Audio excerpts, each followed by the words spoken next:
Awesome, everybody. Welcome back to another episode of It Is What It Is podcast. I'm your host, Cody Kelly. Look, it's a new season, new year. I'm super excited. Got a lot of new things going on. I've done a lot of stuff just on the low. Look, first of all, you got to buy the signature supplement line. If you're into fitness and apparel and sports supplement, this is a Black-owned sports supplement line. How many sports supplement lines can you say that? Shop at cvmkglobal.store where all your fitness needs are met. Connect with your boy at Instagram, IG at CVMK33, and the business page at CVMK_global. And always subscribe to the YouTube page at CV Space K. I have an amazing episode, another author on a Meet the Author series with a book entitled Street Dreaming. I have none other than Justine Jones. Justin, how you doing today? Hey, how you doing, man? Nice to meet you. Man, it's cool to be here, man. Thanks for being on the show. I'm super excited about this. Thanks for responding to, my post. Sometimes when you put it out there, you don't know who's really going to, vibe with it and get back to you. But I appreciate, just the positivity, man. But you wrote this book, right? Street Dreaming, really this homage to rap music, specifically focusing on Nas's album, It Was Written, right? First of all, I always start off and say, what inspires an author to write? Like, why did you take on this initiative? Well, it was a couple of things for me. One, that's one of my favorite albums of all time. And that's actually the album that got me into rap music. As a kid, it came out. I believe I was like 7 or 8 when it came out. And, I was just addicted to the If I Ruled the World single with Nas and Lauryn Hill. But what actually inspired me to actually do a book on it was I knew it was coming up on the 25th anniversary of the album, 96. So I wanted to, and I felt like that was a unique anniversary. And then also the person who introduced me to the book is a cousin of mine. And he passed away about 2 years ago. He had a bout with Huntington's disease. Yes. And when he passed, I was like, I want to do something and like paying like homage to him and, and for inspiring me to, get into like rap music. And also, I had a love for music that kept me out of the streets. I grew up and, when I was able to go to college and do different things like college radio and stuff and do that, but a lot of people that I grew up with didn't have that or take that path. Right. So when he passed, I was like, let me, I wanted to do something for him even though he's not here anymore. And then also, so I started writing the book during the pandemic because I had a lot of time on my hands like everybody else did. Yeah. And I wrote it. It took me about, 9 months or so to really do it or whatever. And that was a big task because I didn't think I didn't know how to start or where to start or whatever, but I did. So cool. So you covered a lot of ground there. First of all, where are you from, dog? Like, where you said, where are you from, man? Well, I was born in Chicago. Hey. So that's where my roots start. But I was raised in Buffalo. I'm from Buffalo. I claim Buffalo, New York. Gotcha, New York. Okay, so I'm a Chicagoan. So I was like, man, this is about Chicago for real, man. So this album, It Was Written. So the album itself, where the book is really alluding to and really focusing on. Produced by DJ Premier, Dr. Dre, Havoc. It's his second studio album.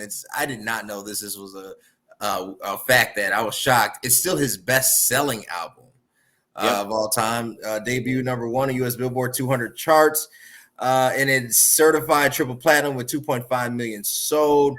And it was released the same year that Jay-Z's Reasonable Doubt album came out, and I was like, wow, you know what I'm saying? Like, because I'm a huge Jay-Z fan.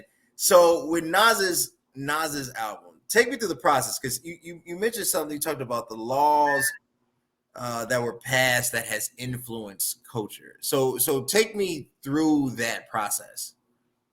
Well, On the book, I touch on a specific law that was passed that influenced the culture. It was the Telecommunications Act. That got passed in 1996. It was under the Clinton administration because he was president at the time. And I touch on that in one of the chapters. It influenced not only rap culture, it influenced all of media, really.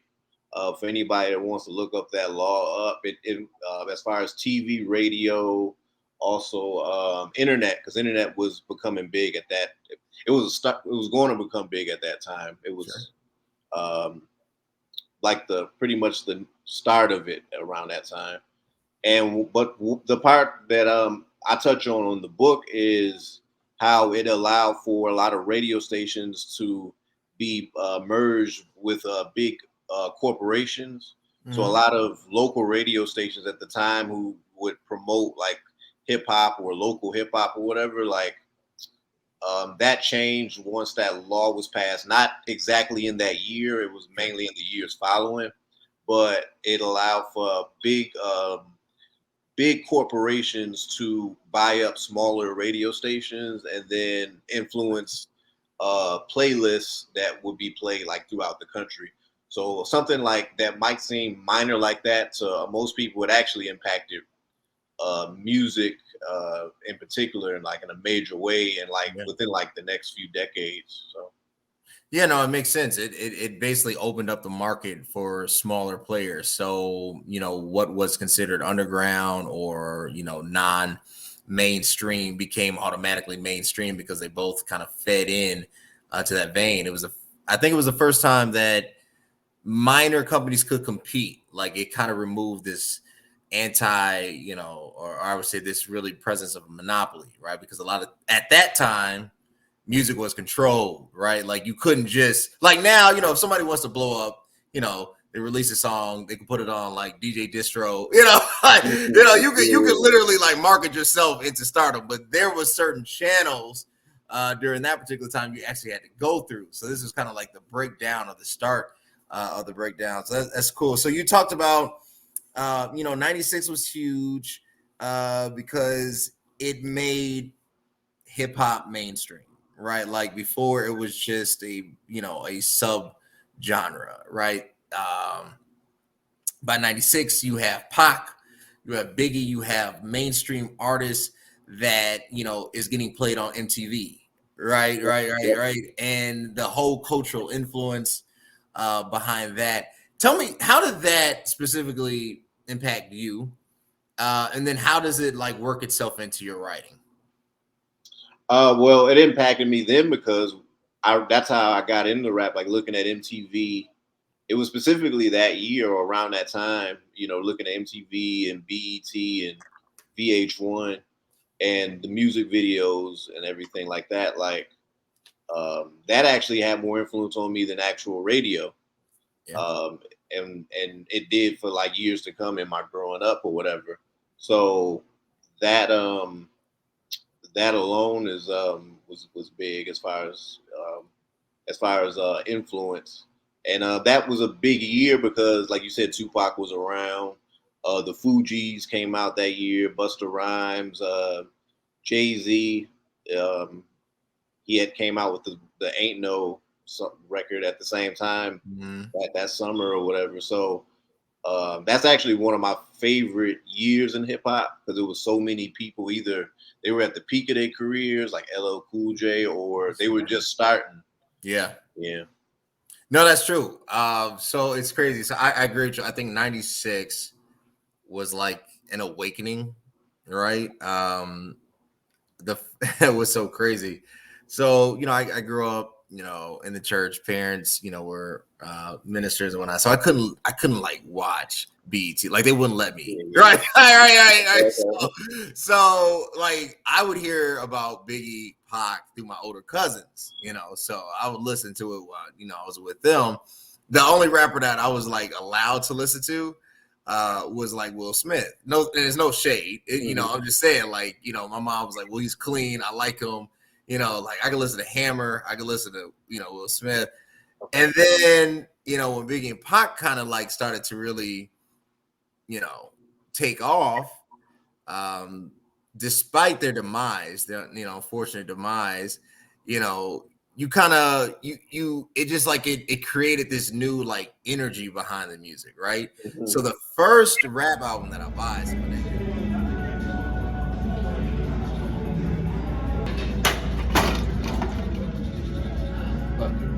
Back day complete. Want that pump? First workout of the year. New Year's happy 2022 to you. You gotta get superpower. Only at cvnkglobal.store. You want to get your baddie on for 2022? You know where to go. cvnkglobal.store. Right. Mm-hmm. So the first rap album that I buy, so my dad's like, I remember this story very vividly. My dad takes us to the store.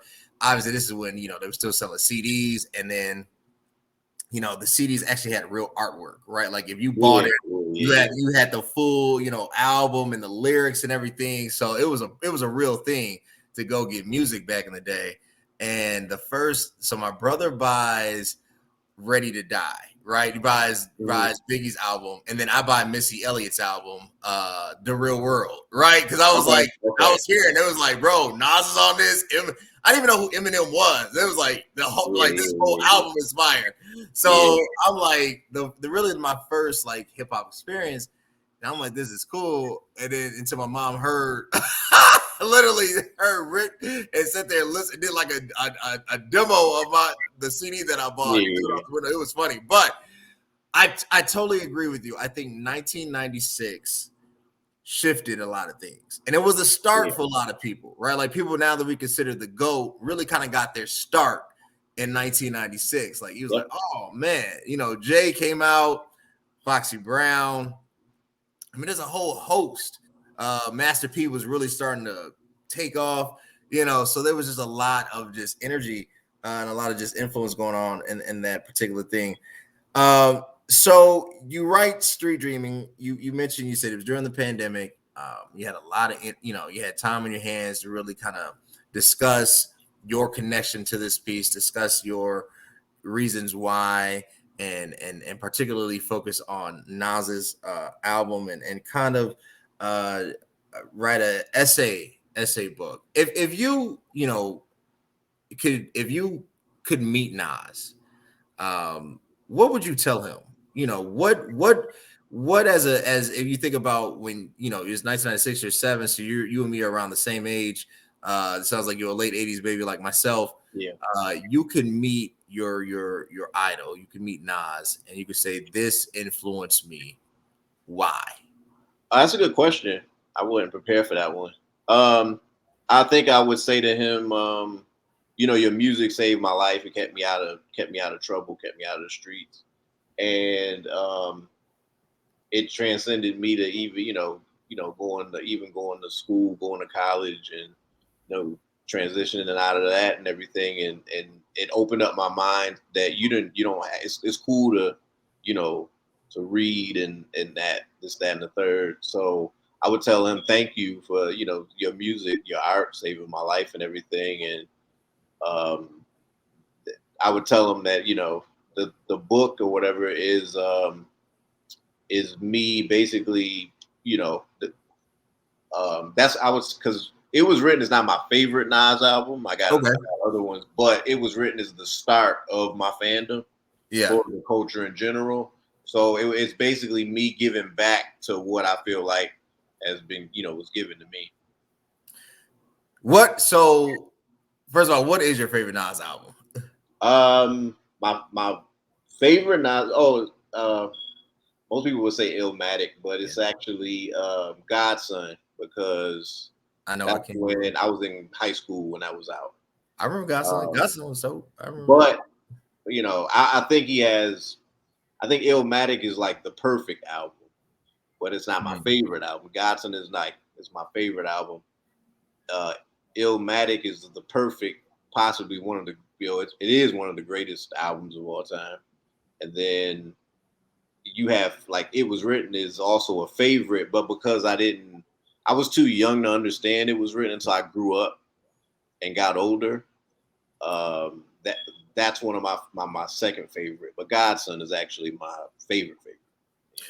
Who do you think really embodies Nas's like like mantra, right? Like, you know, I think Nas was the perfect blend of consciousness, yet a certain level of connection, you know, to urban America, yet bar wise, Nas would destroy. Like, you really have to listen to Nas, right? Like, and he kind of like where KRS-One was conscious bar, but he didn't have the sound.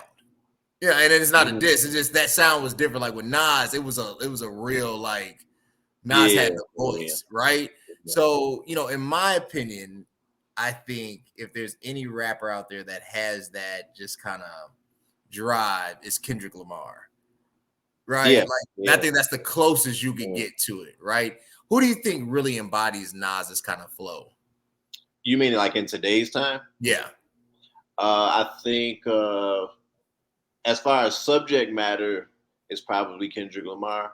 Yeah. I think as far as like the way he rhymes, it's J. Cole. I think J. Cole is probably that. But subject matter, like the heavy subject matter, is definitely Kendrick Lamar.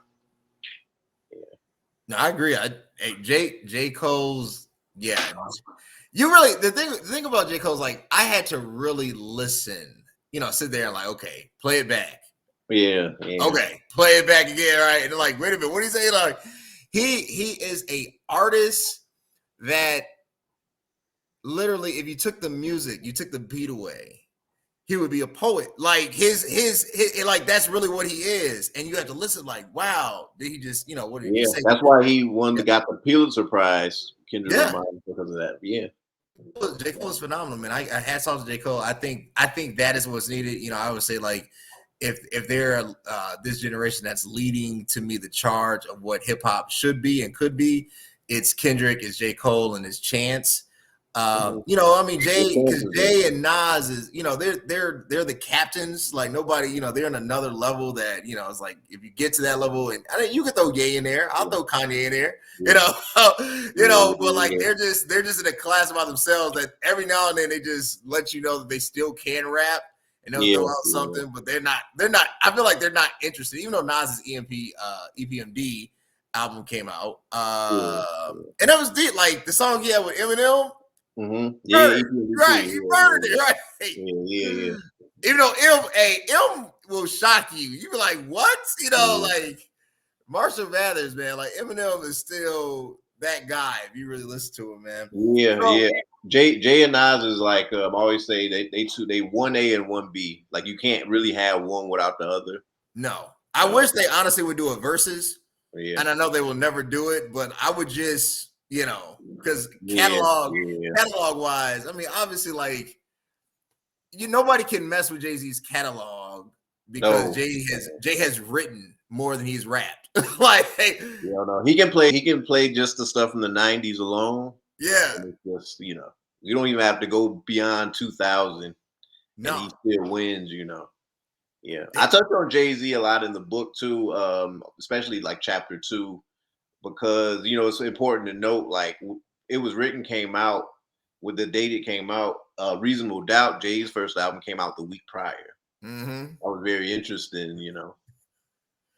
Those two have had a very unique relationship. I mean, they're cool now, but they have had a very unique. And I get it. Sometimes it just takes time, right? But what I like about Jay-Z and Nas is that they were always adults. Like that's something that like this generation. I'm not saying that because we got some really cool artists coming up. But we also got some just like why, but I mean they were adults about even when Big Big Pimp and Jay-Z, like it was still he was an adult. It wasn't like you really have to take the full album into consideration before you even kind of go down that trajectory. So you can't, to me, talk about the fullness of anyone without discussing certain negativities that kind of come about, right? So sometimes when you discuss the darknesses of this truth, that can play out. right? What, and you said something that, really stood out to me. You said like it saved my life. Like it took me out the street, because I think Nas made like intellectualism, like it wasn't lame, it wasn't, a punk thing. It was something that like every man, every human being should aspire for. Why, and especially at that time, because I feel like Nas kind of got not forgotten about, but when you go, so 96 comes out, and then you go 3 years later, 4 years later, and I call it the Cash Money era, right? And I call it the dark side of hip hop, right? Like this is when hip hop had no consciousness. It was it was literally just, strip club music only, right? Like it was just, bling bling, and it was the whole whatever. But that's what was selling. Like that's what they wanted. And then Nas kind of made like, and I never understood it, like QB's finest. Like when he like when he kind of did that, like that Alias, like it wasn't like Nas-esque. Do you think it was just because the market, the industry demanded for him to kind of make this more, what I would say, commercial based music? Yeah, and I touch on that a little bit in the book too, because I start off the chapter with the fact that like Illmatic is like this critically acclaimed album, and it's revered so much to the like in today's time. Like it just got into the like the National Recording Registry just like this last year. Sure. But at the time, it didn't sell well. It didn't sell. I think it only sold, like the year it came out, like 50,000 or a little bit more than that. But it didn't sell anything. Not compared to like Biggie's "Ready to Die" or Right. Chronic and Doggy Style and everything. So he was kind of like still on this underground like way of how people viewed him. And when you're in the music business, your career is not going to advance by just having a critically acclaimed album. Like you can get dropped from your label and everything. So he had to make that transition with the It Was Written album to go mainstream. That was the start of him going mainstream. And then, like you said, a few years later, when music is changing and is going in the clubs or whatever, like he had to, in order to like maintain his career, he had to basically play that game or whatever. And it was mainly like his radio hits, because he still would drop knowledge on like the albums or whatever, but like the singles, it had to fit in that format of Right. what like MTV and BET had, just like everybody else. That's true. Like I saw, and I guess that was weird, because you would see like Nas a single with like, the song with Genuine, right? And you're like, this is so not Nas. It's still catchy though. You listen to it, you be like, this is wild, but it's just not Nas. And then you listen to the album, it's like this don't even sound like, like the person that made Godson and the person that made like who is, this kind of flip. But then you watch Jay-Z. It's weird because like his evolution was like first commercial, and then it started to like go, Nas, right? Like so it's almost like an inverse, but that they end up in the same point. It's so weird. We're this kind of thing, man. We're this kind of thing. But like, I got one more question. I appreciate you, Justin, man, being on here, man. You've been a blast. I'm gonna tell the people to go, buy the book and connect with you, man. But look, last question, and I have it written down. So every author, I feel like, shares a piece of them in the story. Like you can feel their essence. When somebody takes pen to pad, it's one of the most vulnerable forms of communication, right? Like you can't, be anything but yourself while writing, right? The stories, the parallels, the connections, that's all stemming from here. What other than just, paying homage and saying, hey, look, Nas, you influenced me as a young black man to really, stay out of the streets and do something with yourself and be this positive light in the world and help others and to serve others. What are you really trying to get to? Like, if there's a deeper hidden truth about Justin, right? Like, what does Justin want his audience and his readers to connect with? I would say that I want people to take away that the fact that, I listen to music just like everybody else, but my takeaways from it is deeper than just like listen to music just for like to have a good time. Like I take different things like when does a certain song or album come out and the time period that it's in and why is it working or not working and things like that. Like for instance, an album like Kendrick Lamar's To Pimp a Butterfly, that describes the social injustices going on at that particular time when that comes out. It was written is about, the commercialization of rap. What I want people to, and really when I wrote the book, I had like young kids coming up, like how I came up, I had that in mind. And I want that to be the takeaway. Like, hey, listen, when, you listen to the music or whatever, like, you don't necessarily have to. I did it because I want to inspire people, kids, like how I was inspired by that music. Yeah, you don't necessarily have to grow up and rap or make music. You could grow up and write a book about that music, or teach kids different things about hip hop and hip hop's history and stuff like that. Like I pride myself on being like a historian of hip hop. And of different artists and different subgenres of that culture.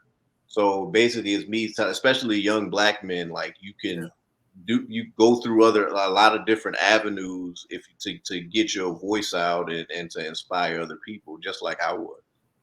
Perfect, man. I appreciate it.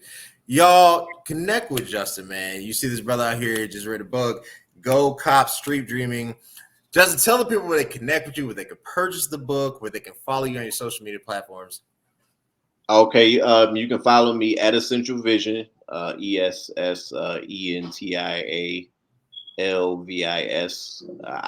on Instagram. I'm on Instagram a lot.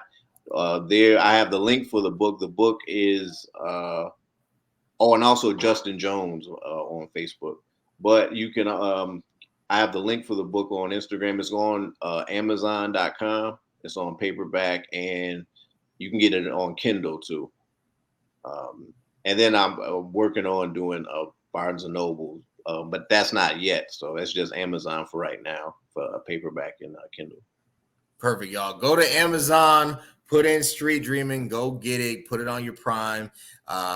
Get that thing, get your intellectual just grasp up, y'all. Connect with your man, connect with Justin on Instagram and Essential Vision. Follow him, support him. Let him know, brother, I appreciate you. I dig what you're doing. First of all, like I tell anybody, following is free. You don't even cost you anything to follow somebody, but it lets him know, it lets the creator know, like, hey man, I dig it. I'm down, I support. And the ones that are doing this, because when anybody takes the initiative, and I say this as a content creator, right? Or when you're a leader, an entrepreneur, business person, whatever. When you put something, when you make something, you put something out there, subconsciously you want to protect it, right? Because that's yours. But you want people to, hear you out and to really feed off of it and see what you're providing. And it's some good stuff. Y'all connect with Justin. And as always, if you want to keep seeing amazing influencers, amazing strategists, leaders, authors, all around, just amazing people, you know what you got to do. Follow your man on Instagram at CVMK33 and the business page at CVMK_global. Hit up the store, the supplement store, fitness apparel, CVMKglobal.store, and subscribe to the YouTube page at CV space K. I appreciate you guys. Justin, thank you so much. And until next time, guys, thanks. There's a hero in all of us waiting to be unleashed. All it takes is just that one last push. Activate the hero within with CVMK Global Supplements. All natural, steroid free, designed to enhance performance, build muscle, and increase energy. You are unstoppable. You can do this. Become your own hero at www.cvmkglobal.store.